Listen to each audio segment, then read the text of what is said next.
Supermarine Spitfire is undoubtedly one of the iconic fighters of World War II and continues to garner support from warbird enthusiasts worldwide. 22 distinct major versions of the Spitfire were developed to meet the operational demands of the war, an incredible testimony to the advanced basic design of the aircraft. The Spitfire was such an enduring and effective aircraft that it was the only Allied fighter in production both before, during, and after World War II. 20,351 were manufactured between 1936 and 1948, in addition to 2,408 naval Seafires.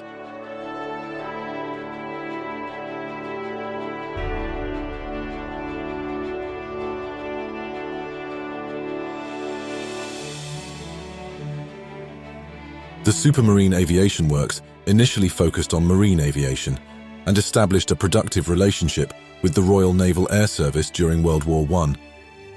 In 1917, the company hired the talented engineer Reginald J. Mitchell and converted surplus government flying boats into the Channel flying boat for civilian use. In 1919, the company entered the Schneider Trophy seaplane races, further honing Mitchell and his team's expertise in designing and producing high-speed aircraft.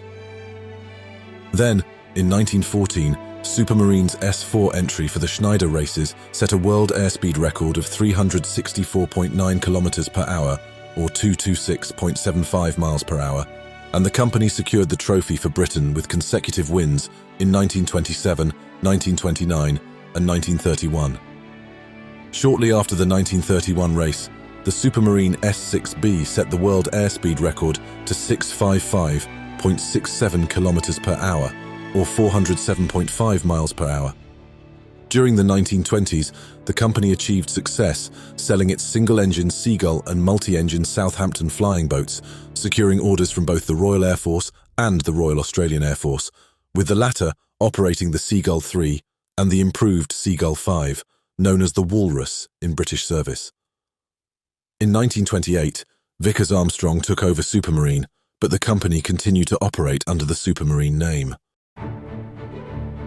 In 1934, Mitchell started to design a monoplane fighter, which evolved into the Type 300, featuring the famous elliptical wing that would become emblematic of the Spitfire. By January 1935, the Air Ministry provided £10,000 for the construction of a prototype. Shortly after, Vickers, the parent company, suggested the name Spitfire, which the Air Ministry accepted. Mitchell himself reportedly found the name unimpressive, remarking that it was just the sort of bloody silly name they would give it.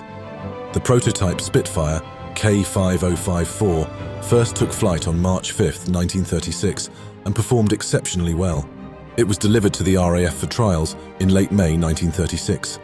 The RAF, obviously impressed, promptly ordered 310 Spitfires on June 3, 1936, and an additional 200 in 1937.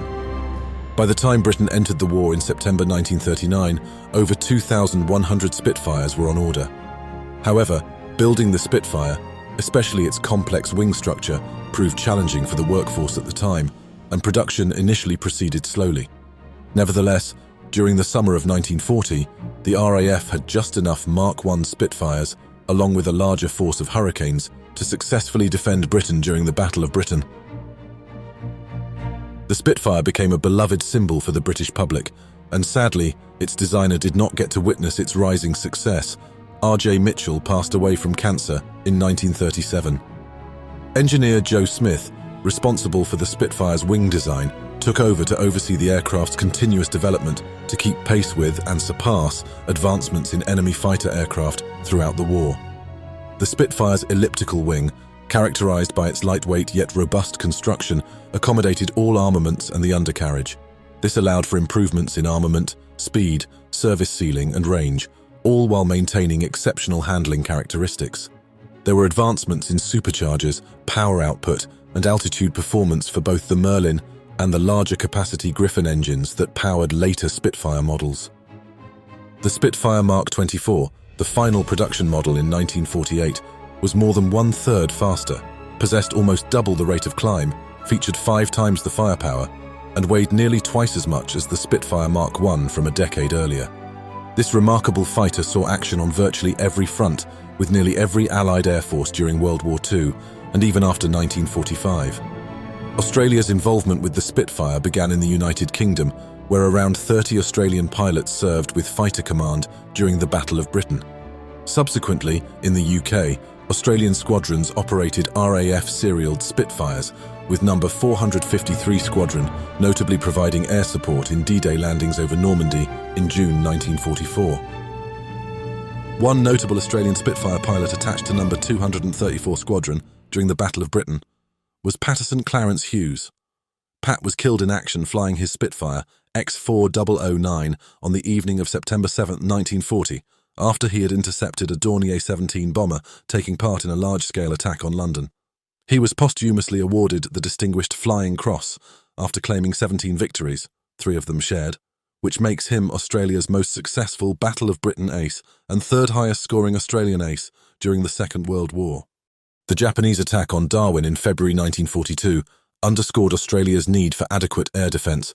While the United States Army Air Force's P-40 Warhawks provided interim air defence for Darwin, Australia urgently sought support from Britain in the form of 3 Spitfire squadrons, symbolically comprising 1 RAF squadron, No. 54 Squadron, and numbers 452 and 457 squadrons.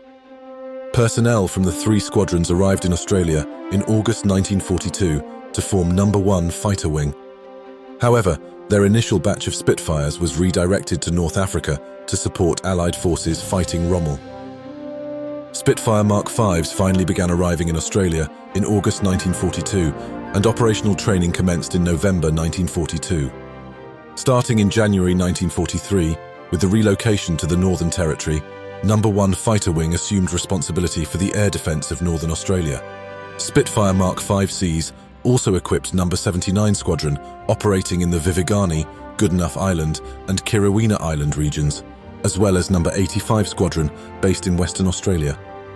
The RAAF assigned the serial prefix A58 to the 656 Spitfires delivered between August 1942 and June 1945. The first 245 comprised tropicalized Mark 5Cs, the best model available at the time, though the superior Mark 9 was starting to enter service in Europe. Almost 6,500 Mark 5s were produced, making it the most produced Mark of Spitfire. Crucially for the RAAF, the Mark 5C featured the Merlin 46 engine with an improved supercharger, providing increased power for air combat above 6,096 meters, 20,000 feet, essential for intercepting high-flying Japanese bombers. The Spitfire was prone to engine overheating when stationary or taxiing for extended periods in the Australian heat, and its narrow undercarriage was not well suited to rough airstrips. Nevertheless, the Spitfire's superior air combat capabilities eventually outclassed the P-40 Kitty Hawk, the only other RAAF fighter available at the time. The effectiveness of No. 1 Fighter Wing Spitfires in 1943 was hampered by ineffective combat tactics, defective cannon armament, and the Spitfire's limited range. It did have an effective Australian-designed and built radar system, but tactics needed improving. Against the Japanese, Spitfire pilots learnt to avoid dogfights and use hit-and-run attacks on enemy formations. The Japanese were unable to neutralize the air combat capability of No. 1 Fighter Wing Spitfires, and by late 1943 had scaled down their attacks on Northern Australia to prioritize other objectives. To meet the need for superior high-altitude performance, 410 Spitfire Mark 8s were delivered to Australia from October 1943. 243 were optimized for low-level operation, 9 for all-round performance, and 158 for high-altitude performance. These operated with numbers 79 and 85 squadrons, along with redeployed numbers 452 and 457 squadrons, and Spitfires from the RAF's numbers 54, 548, and 549 squadrons. By early 1944, the Spitfire Mark 8s were employed for air-to-ground strafing operations on Wartime Island, where air superiority had largely been established. Not exactly the ultimate role for a thoroughbred interceptor, but a necessary job nevertheless. With the United States Pacific commanders declining to use RAAF squadrons in frontline combat as the Allies advanced towards the Philippines and Japan, the Spitfires were employed for mopping up operations around Morotai and were not fully utilized during the last year of the war. Approximately 120 of the Mark 8s saw no service at all and were delivered directly to storage for eventual scrapping. At the end of the Pacific War, the Spitfire squadrons were disbanded, and the RAAF replaced its Spitfires and P-40 Kitty Hawks with the locally built Commonwealth Aircraft Corporation Mustangs from late 1945. Hundreds of Spitfires were scrapped between 1946 and 1952. Currently, there are just over a dozen Spitfires restored in museums or in storage across Australia, including a Mark 8 and a Mark 16 at Temora Aviation Museum, both of which are airworthy. There is a Mark 9 at the Hunter Fighter Collection, also airworthy, and the team there will also be restoring a Mark 1 over the next 5 years to flying status. This remarkable piece of engineering will remain one of the most adored military aircraft of the Second World War era, and the Australian Air Force is proud to have had it as part of their inventory and wartime history.